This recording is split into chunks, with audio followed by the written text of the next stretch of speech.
Hello and welcome to Healthcare Voices, where we bring you authentic voices behind healthcare innovation and impact.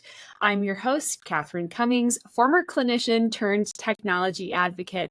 And today I have the privilege of speaking with Taylor Caldwell, an emergency department and PACU nurse at Skyridge Medical Center and Parker Adventist in Colorado. Taylor also teaches nursing students at ACC, and today she's going to be sharing with us some of her experiences caring for patients in a high-paced environment, as well as talking about how nurses leverage their often very limited resources to provide exceptional patient care. Thank you so much for joining the podcast today, Taylor. How are you? I'm doing well, thanks. How are you? I'm doing great. Thank you. I guess the best question to start this podcast out with is what inspired you to become a nurse? Honestly, it was a little bit of an accident. I was in college at CU Boulder. I was on the pre-med track to go to medical school. A family friend of ours was a CRNA, which is a nurse anesthetist, and I was going to shadow her just to get some time in the field. I noticed immediately the difference between the interactions with the physicians and the patients versus her interactions with the patients. It was very apparent that the one caring for the patient was the nurse. It kind of felt like a God wink to me, I guess, for lack of a better term. The nurses are the ones holding their hands, calming their fears, learning about them, learning the names of their family, things like that. So, I left. I was actually at university for that experience, and I left there knowing that that was what I was meant to do. And I applied to schools the next day. And so when I do talk to my students, I kind of put it to them of, there are a lot of great doctors out there, but doctors tend to treat diseases, whereas nurses treat people. So I kind of got to have my cake and eat it too, with that. And then with emergency medicine, I'm a military brat. My dad was a fighter pilot. I'm a little bit of an adrenaline junkie. So I was just really drawn to the action and the autonomy. I guess there's something very fulfilling for me about being the one who knows what to do when something is wrong, when an emergency is occurring. So that and the team dynamic of the ER was very appealing to me very early on in my career. I love the term God wink. I think that's a cool thing. I don't hear terms like that very often, but I do love when we feel called to the profession and people can express it in that way. I know that there are numerous challenges in the profession of nursing, especially today, many of which have been exacerbated by recent global events and ongoing healthcare system issues. I'd love to start this podcast out, in addition to knowing what your background is and what inspired you to become a nurse, to acknowledge the overall mental, physical burnout that our nurses have experienced in the last several years, especially. And I know it really takes a toll on you. And while this podcast is primarily focused on technology and innovation, I think there's a really great opportunity for us to talk today about what some of these obstacles are and how you've experienced them, how you've overcome some of them. So with that being said, what are some primary factors that you believe contribute to the burnout among nurses in your workplace? I think burnout is definitely a multifaceted issue. I think there's a lot of events that contribute to nursing burnout in greater ways than others. Like, for example, the pandemic was like a huge wake-up call is probably not the right term, but it kind of was for society as a whole. I think the top 3 things that I've seen affect nursing burnout and at least have applied to my managing my own level of burnout have been just general mismanagement of the system as a whole, as well as lack of compensation and just abuse in the system, which sounds like a big bad thing, which it kind of is. When I say general mismanagement of the system, I guess I'm just gesturing to like this big monster that is American healthcare. There's a lot of theory conflict, at least that's what it feels like, between healthcare and nursing, as they're not even remotely the same. Healthcare systems are businesses, right? So their end goal is to make money, is to turn a profit. Whereas nursing, at least in my case, and for many of the nurses that I've worked with over the years, we get into this because we care, because we like to help people, because we're fulfilled by acts of service. But it clashes a lot with the system when they're seeking the dollar sign and we're trying to do what's best for the patient. And then, of course, that translates to how the patients interact with us and how their family members interact with us and the general view of healthcare and nursing as a whole. We're the science of caring. We're rigorously trained to do what's right for the patient, not only physiologically, but spiritually, and just holistically in general. I know I have become extremely jaded by the system over time. But I'm lucky that I'm really passionate about the profession. It's a lot of mental gymnastics. And, we get to this place as nurses where we're established and we have the skills and the knowledge to help people. And we're often told no at every turn, or we're held to standards that are just not reachable because of money. So I think that, money is the big thing here that is between everybody, right? I have a really good friend from nursing school, Bethany. I believe she's at the University of New Mexico right now, in the OR. She's only ever worked in the OR. And I remember about 2 years after we graduated, she called me just kind of to vent about some stuff. And she was like, when is it not going to be about the money? When is it actually going to be about the person? Why is it always about the money? And I didn't know what to say because I don't know, and I haven't seen it not be about the money, unfortunately. So I take that as a personal challenge to make it about the patient in my own way, as best I can with the little things. Being in the ICUs, you were the warm blankets and the ice chips and we're going to set you up this way and make sure you have everything you need. It's just the little things that kind of zoom out of that bad situation that someone's in. Lack of compensation is a big one.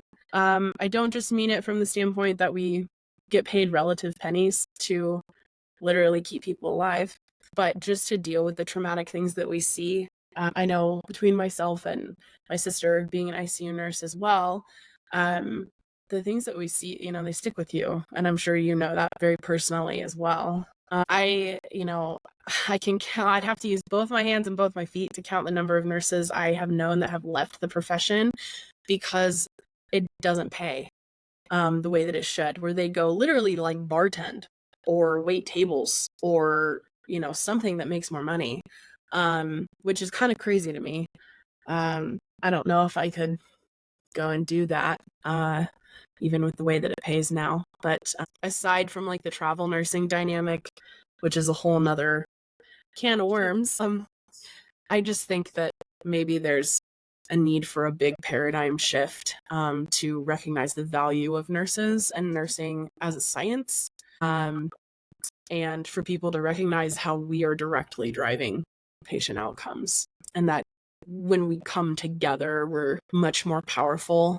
So I think that lack of compensation, you end up with a lot of nurses who feel unprotected, they feel undervalued, and they know that they can make their living somewhere else, even if it's not as fulfilling as taking care of people. Lastly, I think just overarching abuse is a big thing that drives burnout, whether it be a single very traumatic event or just a buildup of abuse over time.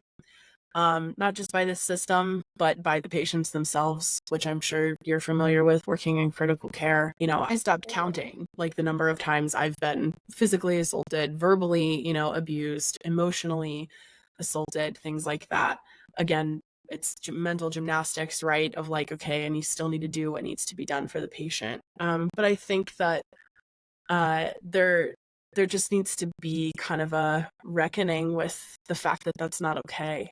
If they want to keep nurses in the workforce, why would someone show up to work and endure that abuse and the heavy mental load of doing what we do and seeing the things we see when you're actively being abused by the system and by the patients? And this is not to say most of my patient interactions are great, but it's, you have those ones where you're that person thought it was okay to punch me in the face. It's just not okay. So I know that that's a big one for burnout is people just get sick of it, or people leave the bedside. or people go to like, the OR or wherever they can go where they don't have to deal with people while they're awake, so that they don't have to like endure that part of this job, unfortunately. But yeah, I understand why a lot of nurses decide to leave because of that. Specifically, the payoff is not worth the price of their physical safety. I think that's a really poignant topic, especially regarding physical safety and abuse around nurses in general or medical professionals in general. Something that you said earlier really inspired me, I guess, is that kind of acknowledgement of the human experience and that holistic approach that nurses take. And I think that it's really important to acknowledge that nurses taking that holistic approach and being those patient advocates is really important to kind of keeping the healthcare system up and running. Yeah. Because this podcast is a bit about technology as well, I'm going to pivot a little bit with that kind of acknowledgement of the human experience. How do you balance the use of technology with the need for that personal interaction or that human touch, that human experience with patients? I think that it can be difficult at times. I definitely know it's an onslaught, right? Because the way that we are administering care is always via that heavy use of technology.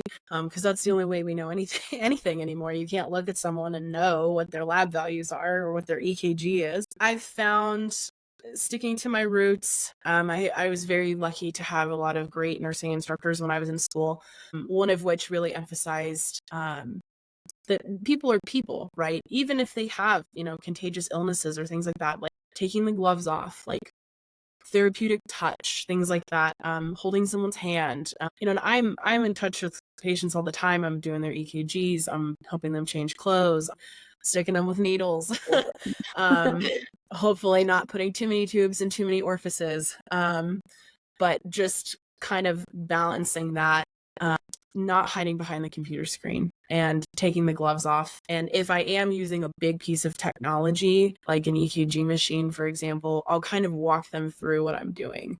I'll kind of include them in the process of like, okay, like this is an EKG machine. Have you had one before? This is what we're going to do. I tend to approach things with humor. So especially if I get like those old men that are in with like chest pain, I'll be like, oh yeah, like just sit still. It'll just feel like we jumped you like a car and you'll feel fine. And they usually laugh because it's, all the cords and all the clamps and stuff like that. But I find including them in the process is highly effective. You get a lot of questions about like the monitors of like, oh, what does that number mean? What does this number mean? And taking the time to explain it to them makes them A, more comfortable with me, but B, less afraid of the technology. I found there's a lot of uncertainty that comes with some of the technology that we use in healthcare. So I think just kind of welcoming them into that fold in kind of a layman's terms kind of way really helps ease that fear and that disconnect. You mentioned that you had some really excellent nursing instructors in school, and you're also teaching nursing students as well. What has that experience been like? I know before we started recording, you said it's really made you feel more passionate about going to be, continuing to be in this field. And I'd love to hear a little bit more about your nursing students. Yeah, so, it's been a very interesting experience because I can work as a clinical instructor before I'm finished with my master's degree in education, and then obviously I would transfer to more of a didactic setting. They're so full of excitement and like hope. It's like the little mundane things that I kind of take for granted. They are just like thrilled. The rotations I've had have been fundamentals nursing students, and so they've like never touched a patient before. They've never listened to lung sounds before, they've never listened to heart sounds. They've not done any of the things. So we're at these rehab facilities, which for me and my ER oriented brain, I'm like, this is so boring. But for them, they're like, oh, like wounds and colostomies and peg tubes and all of this stuff is so exciting for them. And so it's kind of contagious to watch them get so excited about the things that I don't really deal with on an everyday basis, just given the nature of where I work. I'm in the emergent setting. The other side of it I found that was a little bit challenging at first, honestly, was dialing back, kind of peeling back my own knowledge, because they're still going through school. So they haven't taken their med surg. They're just now doing their pharmacology. And so we're at these facilities that have these patients with complex medical history, and we're talking about meds and we're talking about disease processes. It's very challenging not to just like rattle off the things that I know and the abbreviations and the jargon and like, you know, even talking about assessment points, like they refer to certain sounds as like ronchi, whereas like in the ER, I'm like, yeah, the lungs sound like crap. And they don't really, Yeah. like their lungs sound junky or whatever. And they're like, what does that mean? And I'm like, you gotta remember what that actually means. So it's that realization of like, we're so indoctrinated into the practice. You're really thrown right into the fray. And what you make of it, obviously, is what you come away with. And it's just been really fun, honestly, to watch them learn and grow and change and to gain their confidence. Has been really nice just to watch them be more comfortable doing the things that they're going to have to do every day and that they will eventually get bored of as well. But it's, your bread and butter. That's really cool. I remember being an excited nursing student way back when. So it's nice to hear that there's still a lot of excitement and interest around the field in general. To pivot the conversation a little bit again, I think we often hear about the importance of immediate access of information. You mentioned it a little bit earlier about, I need these lab values, I need this EKG result, etc. We hear about the importance of that immediate access of information by clinicians using tools like smartphones, workstations on wheels, things like that.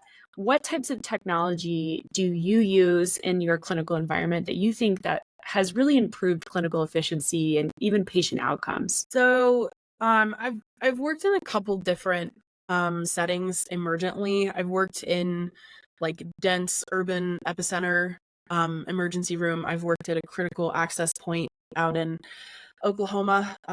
We were like a 3-bed ER with nothing else around for 40 miles. So it was, and we were, extremely low budget. Like it was a very small hospital system. So they had like nothing. And their charting system was like one long page. So like imagine all of the assessment things you have to scroll like all the way down and click every single thing. It was very, honestly, kind of dangerous because there's so many gaps in documentation. Working here where it's much more urban, the cows and wows, or wows being workstation on wheels, cows being computer on wheels, they're super prevalent. They're everywhere. Having a computer in every room is pretty much standard now. I remember that not being the case when I was a new grad working on a step-down unit. But for the majority of hospitals now, it's fairly standard just because we are so integrated into that like electronic system. Something that I didn't encounter until until I started working in the PACU actually, about 18 months ago, is the iMobile. So it's that smartphone system. It allows you to essentially get in contact with whoever you need to get in contact with.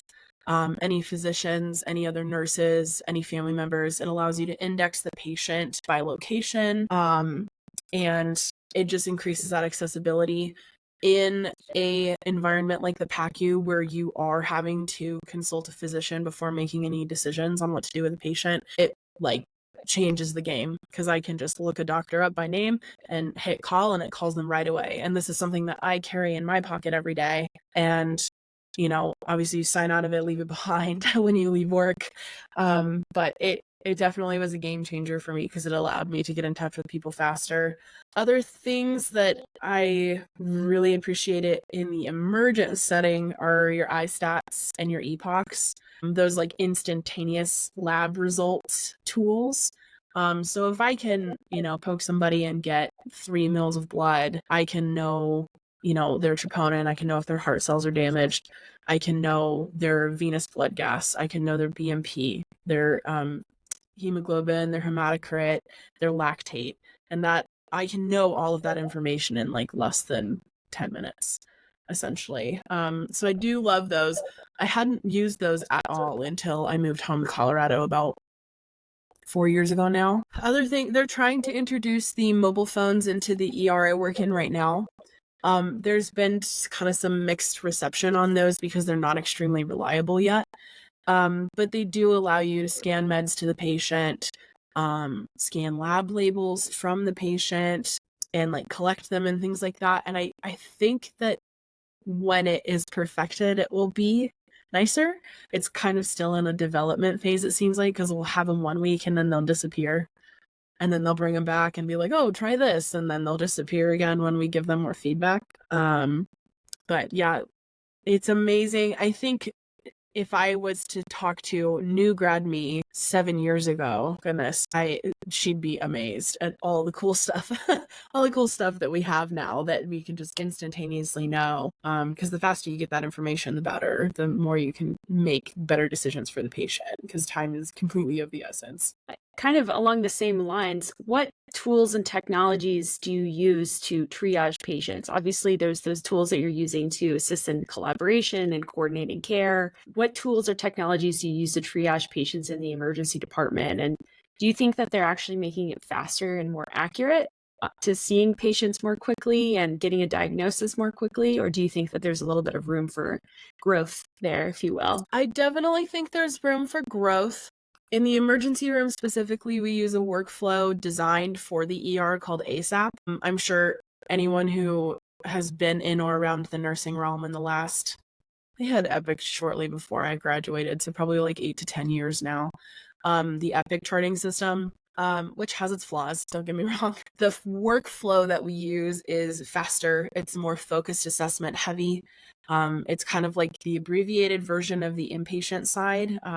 Triaging people with that abbreviated flow, the ASAP flow, makes things so much easier because it allows me to, triage effectively, hone down exactly what's going on, do all the screenings that I have to do, because there's so many mandatory screenings.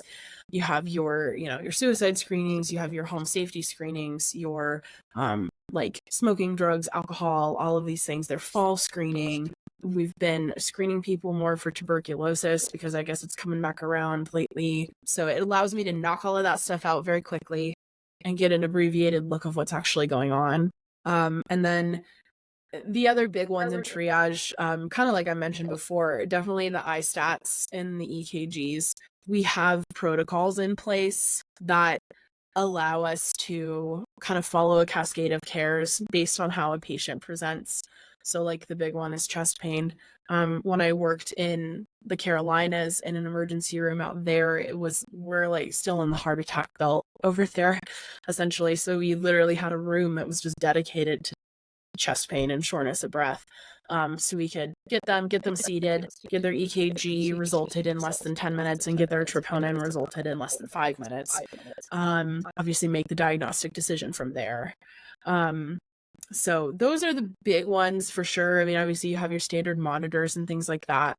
I think that triaging would be significantly different if we didn't have the ASAP workflow, if we didn't have that system that is specifically abbreviated for the emergency room. I think the room for growth lies in specifically monitoring. When you get these busy ERs where you have 30 beds and you're in a busy urban area and you have 30 people in the waiting room who have also been triaged. And now that triage nurse is responsible for making sure that none of those people keel over because we don't have room for them right now.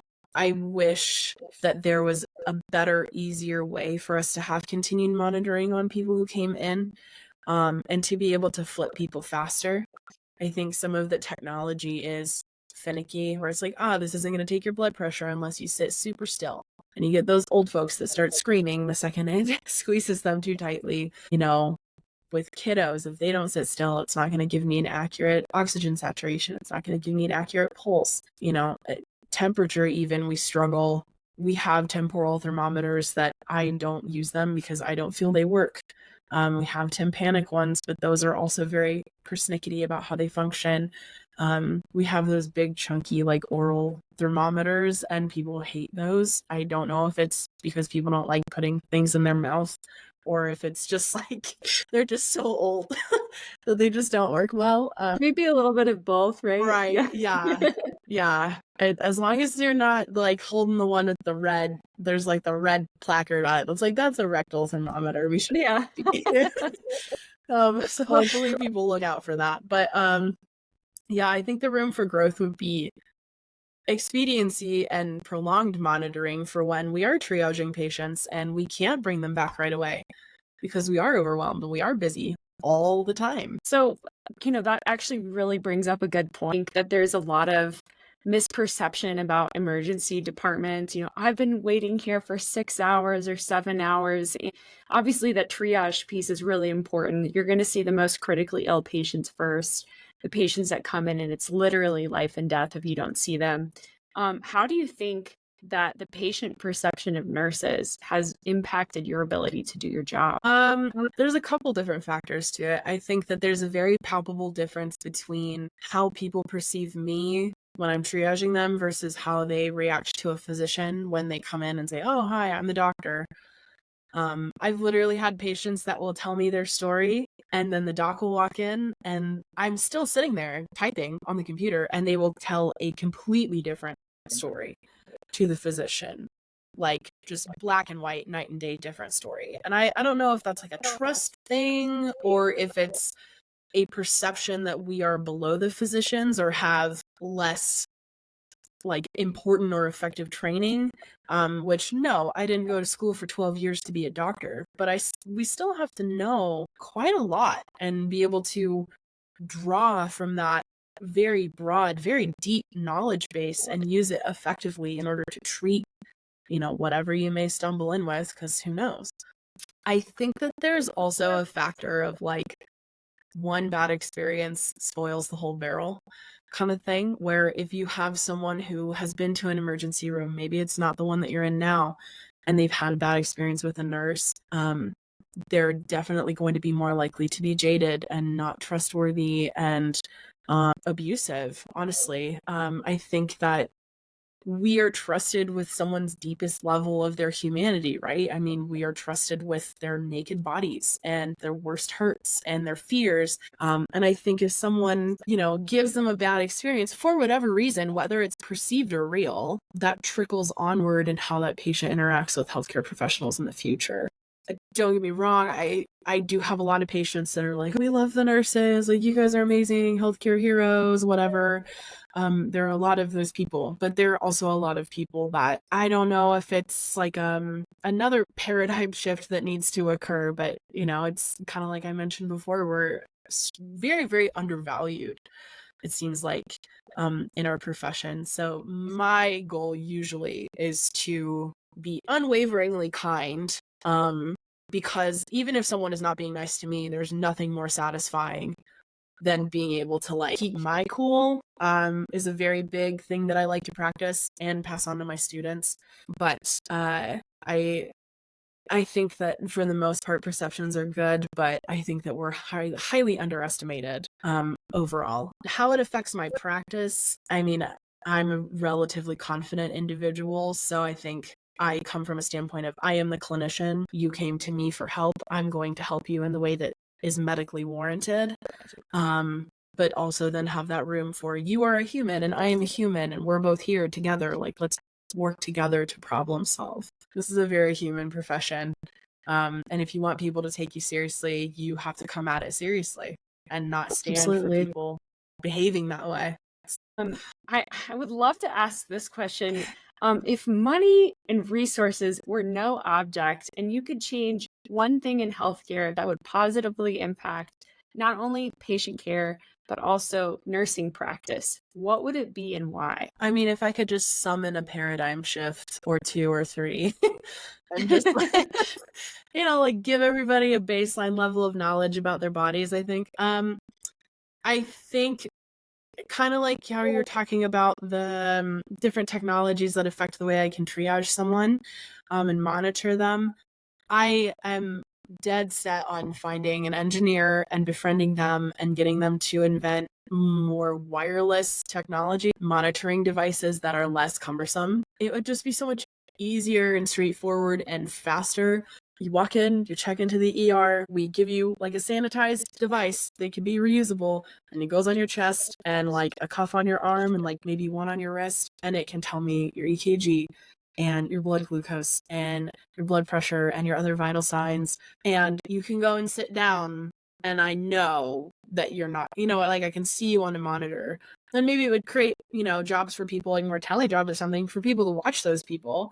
But to have fewer cords, fewer wires, fewer fall hazards, fewer things to be confusing and cumbersome, and fewer things that have to be cleaned all the time. That was a really big thing we saw in COVID, was like, how long do we wait before we can flip a room? What kind of chemicals can we use to flip the equipment and still make it safe? What's going to allow us to get through this patient load the fastest and the safest? Because a lot of the time it falls to the fastest and not always the safest. So there's an engineer somewhere out there. I promise that is gonna. This is the call to action for that right, engineer, yes. right? Come find me. Come to Colorado and find me, and let's collaborate on wireless monitoring technology more than, because we have like those tele floors. They have the tele boxes and whatnot, but you still have people hooked up to the wall. Like it's, and in my specific realm of emergency medicine, it's like, I can't leave you hooked up to the wall. You have to go back to the waiting room. But I would like to know that you're okay. So, yeah, if money was no object, I would pay for someone to invent something like that for sure. And then, in nursing practice, we just need to be compensated better. If money was no object, the nurses need to be paid better and given more resources for them to balance the things that we see at work, to cope with the things that we see and do, and have less stress. Like nursing is a high octane, high stress job, regardless of what floor you work on, what department you work in. And if you have to go home and go, oh yeah, like I have 3 jobs and I'm scraping it together, you never escape that. And then you burn out, and then you leave the workforce, just like we talked about earlier. Well, I like to end the podcast with one final question, and the question has been asked to all of my previous guests. It's, what is one thing you wish people knew about practicing nursing, or just one bit of knowledge that you'd like to impart on our listeners? Just for nurses out there, regardless of what department you work in or what floor you work on or how long you've been a nurse or how new you are, don't be afraid to talk about the hard stuff. It's not worth bottling it up. It doesn't matter who it is, whether it's a therapist or your spouse or your friends or your journal or whatever. We see so much messed up stuff in this profession, and so much of it is a reflection of our own mortality. Seeing someone else go through stomach cancer, and you're treating them and helping them and taking care of them, and then you're going home and thinking like, oh, that could happen to me. That's something that really messes with your head. No one expects you to just be okay with the things you see, especially in critical care, as I'm sure you're very well aware. You have to learn how to process like death and trauma.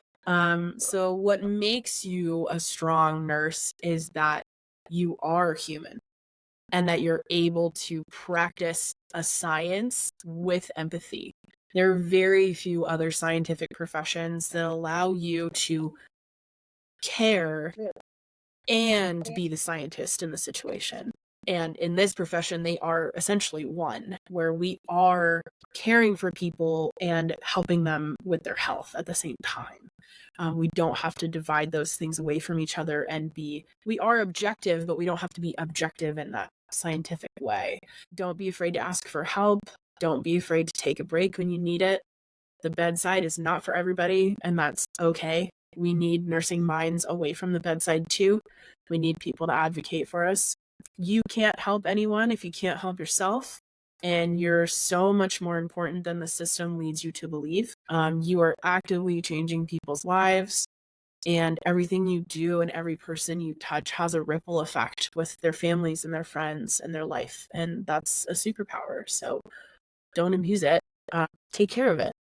Take care of yourself. That's a beautiful message. I got goosebumps while I was listening to you. Wow, I'm really floored by that. Thank you for sharing. And thank you for sharing your expertise and your insights into some of the biggest challenges that nurses are facing, including burnout. I really appreciate you sharing your time with us today. And I look forward to continuing to speak with you and speaking with you in the future about nursing practice. Yeah, of course. Yeah. Thank you so much for having me.